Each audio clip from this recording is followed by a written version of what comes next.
July 13th, 2021, the day in which GM Billy Guerin decided to buy out not only Zach Parise, but also Ryan Suter. At the time, many were skeptical of Guerin's decision and didn't see it coming, but today, in hindsight, it's beginning to make more sense. Suter, who has played 17 seasons now with 3 different teams, has been in the NHL for a hot minute. And in the process of playing nearly 1,300 games at this point, Suter has developed quite the reputation, meaning that the defenseman has recently been portrayed as being a very difficult teammate to be around. In this video, we're going to try and uncover what the truth really is regarding Suter and why he's been described as a locker room cancer. And with that, here is the truth about Ryan Suter. As I mentioned before, Suter has been in the league for over a decade, as he made his NHL debut in 2005. Prior to, however, he was drafted by the Nashville Predators 7th overall in the first round. After winning a gold medal with Team USA in the World Juniors and playing for a season with the University of Wisconsin, Suter made his rookie debut against San Jose at the start of the 2005-2006 campaign. And it wasn't long after that, in 2006, forward Jason Arnott decided to sign a 5-year, $22 million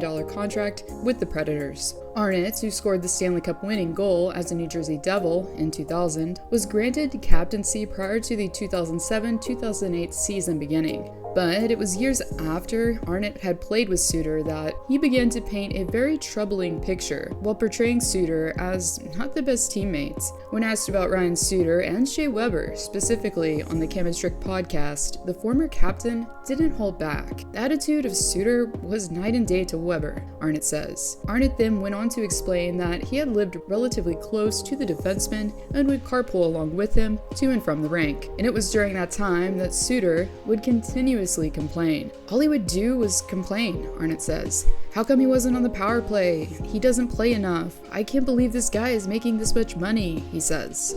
They don't call me, I call them, and if I have a question, I'll call them. The captain, however, had nothing but praise to say for Shea Weber, indicating that he wanted to learn and worked hard. Well, I guess you could say that the decisions that management made later reflected this sentiment, as Weber was given the captaincy later in 2010. And it wasn't long after that Suter decided to sign a lucrative deal in Minnesota alongside Zach Parise in 2012. In Twin City fashion, the pair was granted identical 13-year, $98 million contracts, a decision that would later go on to haunt the organization. As I mentioned, in July of 2021, Billy Guerin made the hard choice to buy out both Parise and Suter's contracts. However, according to Michael Russo from The Athletic, how the veterans took the news was drastically different.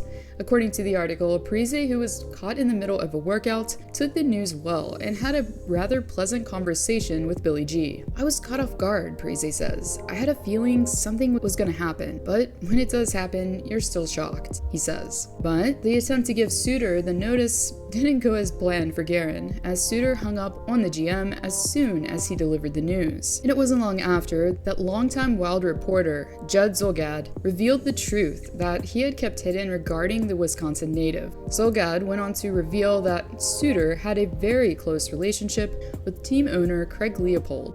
He's not only a spectacular, special defenseman, but he's a special person. He's a great leader, he's a great mentor for our young guys. And said that Suter played a part in bringing Paul Fenton in to act as GM from Nashville. Former Minnesota Wild forward Torrey Mitchell, who joined the Score North podcast, corroborated seeing the same kind of entitlements as Arnott claimed he saw in Nashville. Mitchell explained that Parise and Suter both had bought houses in Edina, which is a suburb outside of Minneapolis, and continuously lobbied for the team to have their practices at Edina's high school rink instead of Xcel Energy Center, which he explained is also the Wild's practice facility. The duo was granted their request, and they were practicing, according to Mitchell, 3 times a week at the high school. That was 5 minutes from Suter's house. That's the power they had early on, Mitchell says. Zulgad, after saying he knew of the hold the pair had on the team, said, "The problems that Torrey just documented are the tip of the iceberg of why these two became so despised," he says. And after, the reporter said in a source I'll link below that an unnamed coach during an altercation with the defenseman